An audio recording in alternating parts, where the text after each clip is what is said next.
Hello students, welcome back to our channel. So AP intermediate public ఎగ్జామినేషన్కి సంబంధించి results కోసం అయితే ఎవరైతే ఎదురు చూస్తున్నారో సో ప్రతి ఒక్కరైతే వీడియో ఎనబడి చూసాకైతే ట్రై చేయండి. ఇకపోతే మ్యాథమెటిక్స్ సంబంధించి సో పేపర్ ఎవాల్యుయేషన్ పైన చూసుకున్నట్టయితే ఒక చిన్న సాడ్ న్యూస్ కూడా తెలిసిందనమాట. సో ప్రతి ఒక్కరైతే సో ఖచ్చితంగా ఈ అప్డేట్ అయితే తెలుసుకోవాలి. ఇకపోతే వీడియో స్టార్ట్ చేసే ముందు ఫ్రెండ్స్, మీరు ఇంకా మన ఛానల్ సబ్స్క్రైబ్ చేసుకోకుంటే సో నుయ్యకే చెప్తున్నా, కింద చూడు సబ్స్క్రైబ్ చేసుకోలేదు, కొద్దిగా సబ్స్క్రైబ్ చేసుకో, సపోర్ట్ అయితే చేయండి మామ. ఇక మనం ఏమాత్రం ఆలస్యం చేయకుండా వీడియోలోకి అయితే వెళ్ళిపోదాం. ముందుగా సాడ్ న్యూస్ అయితే ఏంటో చెప్తా వినండి. ఇకపోతే ఇక్కడ చూసుకున్నట్లయితే మనకు పేపర్ ఎవాల్యుయేషన్ అనేది ఇప్పటికే మనకు ఆల్మోస్ట్ కంప్లీట్ అయితే కావస్తుంది అనమాట. ఇకపోతే సో 1 లేదా 2 సబ్జెక్టులు అయితే పెండింగ్లో ఉన్నాయి, అది కూడా ఫైనల్ డెడ్ ఎండ్కి అయితే రావడం జరిగింది.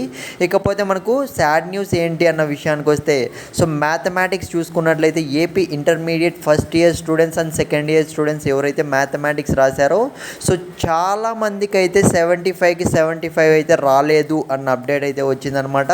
సో చాలా అంటే చాలా తక్కువ పర్సంటేజ్ స్టూడెంట్స్ చూసుకున్నట్లయితే 75కి 75 రావడం అయితే జరిగిందంట. సో ఇది నిజంగానే సాడ్ న్యూస్ అనేది చెప్పుకోవచ్చు. ఎందుకంటే లాస్ట్ ఇయర్ అండ్ అంతకు ముందర ఇయర్తో కంపేర్ చేసుకుంటే సో ఇయర్ అయితే చాలా మందికి అయితే తక్కువగా 75కి 75 రావడం అయితే జరిగిందన్న అప్డేట్ అయితే తెలిసింది. సో ఇకపోతే రిజల్ట్స్ విషయానికి వస్తే చాలామంది స్టూడెంట్స్ అయితే అడుగుతున్నారు. సో మొత్తం ఎవాల్యుయేషన్ ఇంకా మనకు పూర్తి కావస్తుంది. సో రిజల్ట్స్ అనేటివి మనకు నెక్స్ట్ మంత్ లేదంటే సో ఈ మంత్లోనే లాస్ట్ 2 వీక్స్లో అయితే రిజల్ట్స్ వచ్చే ఛాన్స్ అయితే ఉంటుంది. సో వెయిట్ చేద్దాం. సో ఖచ్చితంగా తెలిస్తే అప్డేట్ ఇస్తాను.